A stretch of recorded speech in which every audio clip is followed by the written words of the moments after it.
ये दोस्तों, श्राद्ध पक्ष का दिन चल रहा है और श्राद्ध पक्ष में ये 3 गलतियाँ आपको कभी नहीं करना है। कारण क्या है? वह भी मैं आपको बताने वाली हूँ। आपको यह गलतियाँ भूलकर भी नहीं करनी है, वरना जीवन में आपके लेने के देने पड़ सकते हैं। यानी कि आपके जीवन में मुश्किलें, परेशानियाँ जाने कहाँ-कहाँ से आ सकती है और हो सकता है इन जानकारियों के अभाव में व्यक्ति गलती कर बैठता है और उस गलती की सज़ा उसे जीवन भर भुगतनी पड़ती है। आपके द्वारा इस तरह की कोई गलतियां ना हो, आप जागरूक रहें और किस तरह से अपने पितरों का आशीर्वाद आप पा सकते हैं, इन 15 दिनों में वह भी जानकारी मैं आपको देने वाली हूँ। नमस्कार दोस्तों, भोपाल गीतमाला में आपका स्वागत है। दोस्तों, जैसा कि मैं जानते हैं कि बिना पितरों की कृपा के जीवन अधूरा है। बिना पितरों के यानी कि आप एक सी बात समझिए कि आप कोई भी काम करते हो, अगर आपके साथ आपके माता पिता नहीं, आपका कोई बड़ा नहीं, आपका कोई देख रेख करने वाला नहीं, तो कहीं ना कहीं आप कॉन्फिडेंट नहीं रहते हो कि माता पिता ही आपको उंगली पकड़ के चलना सिखाते हैं और जीवन में बहुत कुछ आपको सिखाते हैं। सबसे बड़े गुरु आपके माता पिता होते हैं और उनकी देखरेख करना बहुत ज़रूरी है, क्योंकि उन्होंने आपकी देखरेख की है, आपकी परवरिश की है, आपको बना अच्छा ऊंचा बनाया है, आपकी रोजी रोटी कमा सकने के लायक बनाया है।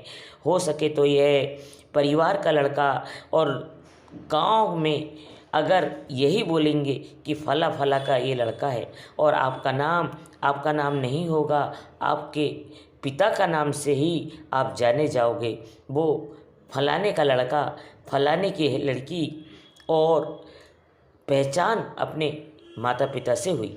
आपकी पहचान आपके पिता से होती है। यही पिता जब आपकी उम्मीद रखते हैं कि जब वह दिवंगत हो जाएगा तब मेरे पुत्र मेरे लिए उसकी आत्मा की संतुष्टि देंगे, मेरी आत्मा को तृप्ति कर देंगे, और कहीं ना कहीं आपको कर्तव्य भूल जाते हो। आप यह समझते हो कि आप अपना ही मालिक बन चुके हो, पर आप मालिक नहीं हो। आप किराएदार की हैसियत में इस धरती पर जीवित हो और आपको किराएदार के रूप में ही देवी किराया देना होता है, जो चुकाना टैक्स सब चीज़ों की करनी होती है। अगर आप इन सब को भूल जाते हो, अपने ही मतलब में आप मशगूल रह जाते हो, तो कहीं ना कहीं जीवन आपका परेशानियां बदतर ज़िंदगी से कम ना होगा।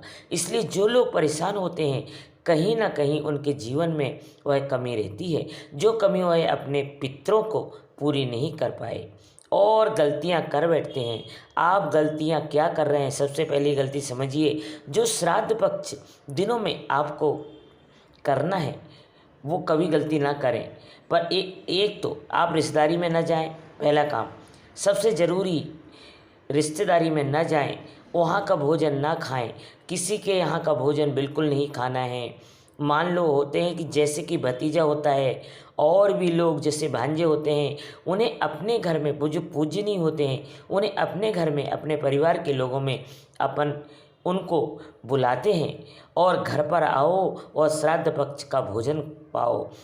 हमें आशीर्वाद, हमारे पितरों का आशीर्वाद, ब्राह्मणों को बुलाते हैं। अगर नहीं कोई इस तरह से मिलता है तो वह यह भोज आपको नहीं लेना है, क्योंकि आप तो खुद ही कर्जदार हो।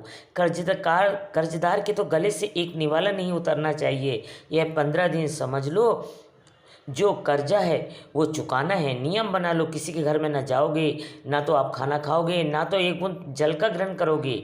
और कई लोग यह भी गलती करते हैं, रास्ते में लगे हुए प्याऊ लोग उनका इस्तेमाल करते हैं। इस समय भैया पैसा खर्च कर लो, बोतल मिल जाती है, पानी की ले लो, नहीं तो घर से भर के ले जाओ।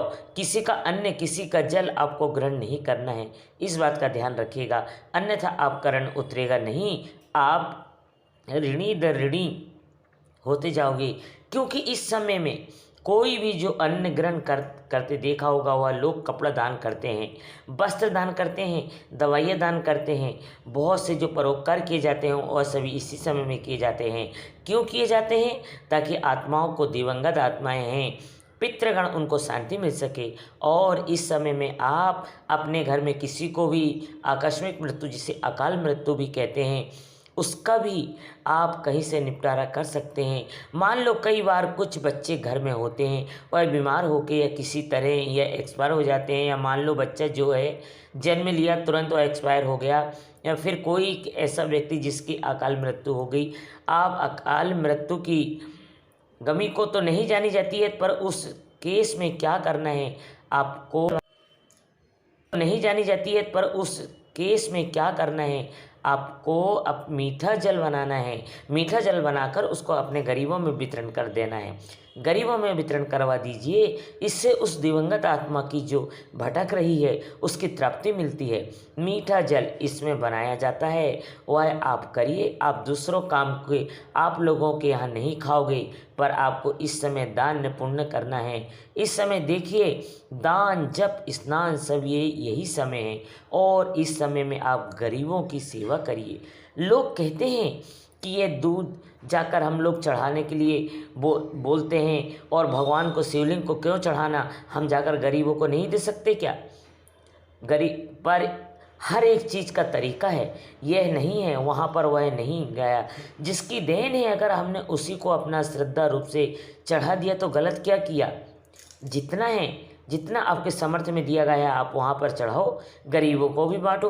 आपकी इच्छा है, कोई रोक टोक नहीं है। हम सब जो भी जीव जंतु हैं सब उसी की देन है। किसी भी रास्ते में आप उनकी सेवा कर सकते हो।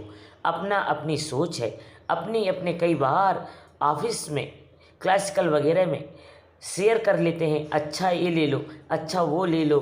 ये समय में तो खीर बना कर ले जा रहे हैं, पूड़ी बना कर ले जा रहे हैं, कोई हलवा पूरी बना के ले जा रहे हैं। अरे भाई मत करिए, मत दीजिए। इस समय में नॉन वेज इत्यादि का त्याग करिए। क्यों ज़रूरी है? क्योंकि इस समय में आपको अपनी जीभ का टेस्ट और अपना सुख नहीं देखना है, अपने समय सुख देखना है। तो आप आश्रित जो बैठे हैं उनकी तरफ नज़र उठाकर देखिए। हमारा पुत्र है, हमारे लिए ये करेगा जिससे कि हमारी तृप्ति होगी, ये काम करेगा, ये 2 काम होगा जिसमें नॉनवेज नहीं खाना लेना है, किसी का जल नहीं पीना है। अब तीसरा काम जो है अपना है वह है इस समय में आप दान पुण्य करिए। दान पुण्य में आप मीठा जल, उसमें थोड़ी सी चीनी गरीब लोगों में वितरण कर सकते हैं।